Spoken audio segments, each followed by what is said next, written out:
Disa herë në ditë, ky krye familjar në mazgit të Obiliqit bart dru nga obori për ta mbajtur ndezur stufën.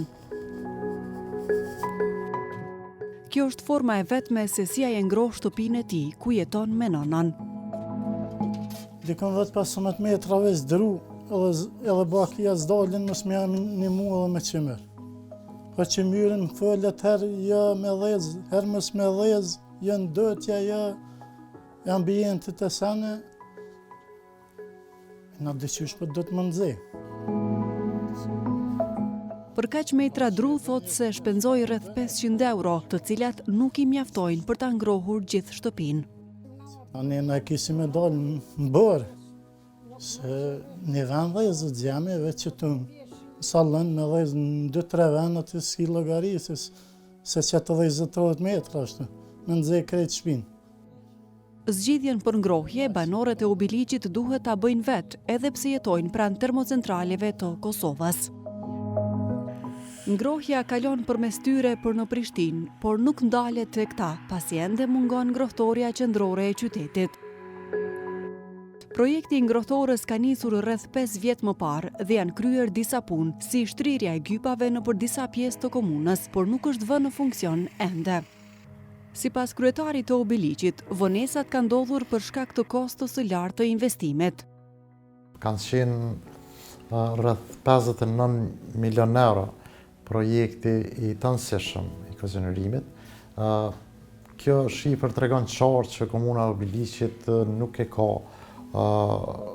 të lehtë apo nuk mund ta përballoj me të hyrat e soja këtë investim. Megjithatë, ai premton një datë kur qytetarët do të ngrohen nga ngrohtoria e qytetit. Unë kam dhënë një premtim publik që në 15 tetor të vitit 2026 do të bëjmë përpjekje dhe do të bëjmë të pamundurën që të lëshohet në funksion për qytetin e Obiliqit. Jo shumë larg termocentraleve të Korporatës Energjetike të Kosovës është edhe komuna e Fushkosovës, e cila, si ajo e Obiliqit, poson shumë nga tymi I tyre. Ngrohtoria qendrore sipas kreut të Fushkosovës është ende në hapat fillestar. Tash në 2026 do ta planifikojmë që ta kryjmë si studim, që ta kemi të qartë edhe koston reale, edhe përfitimin real të qytetarëve dhe të këtij komunitetit. Përveç se do të zgjas, ky projekt pritet edhe të kushtoj shumë. Prej fillimit të projektit deri në përfundim, I duhet parafërsisht afër 6 vite. Dhe ideja jonë është që kjo është projekt që kushton, sipas parallogaritjeve preliminare që kemi pasur nga disa ekspertë të fushës, dikon 55 deri në 60 milionë euro është si projekt në tënësi. Komunat presin mbështetje financiare nga qeveria e Kosovës apo nga donatorët. Në anën tjetër, Keku tha për Radion Evropa e Lirë se është I gatshëm t'ju ofrojë kapacitetet e energjisë termike që të dy komunave për ngrohje. Parakushti kryesor për funksionalizimin e ngrohtoreve në këto dy qytete nuk lidhet me mungesë të energjisë termike nga Keku, por me ndërtimin e infrastrukturës së shpërndarjes, rrjetin e ngrohjes, si dhe marrëveshjet institucionale ndërmjet palëve përkatëse. Aktualisht, Keku gjeneron 140 MW energji termike, e cile ofrohet ngrohtorës së Prishtinës Termokos, ndërsa pohon se termocentrali Kosova B ka potencial ta dyfishojë këtë kapacitet deri në 280 MW.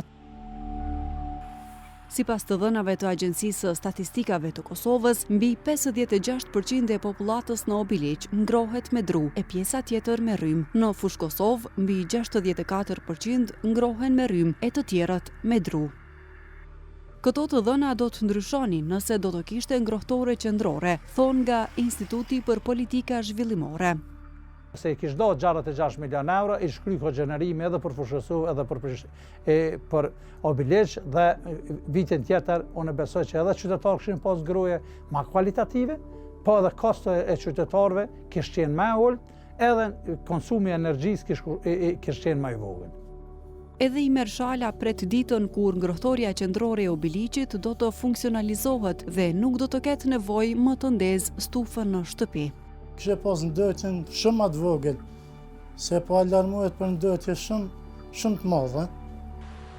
Sistemin e ngrohjes qendrore aktualisht e kanë përveç Prishtinës vetëm edhe Gjakova, Mitrovica e Veriut dhe Sveçani.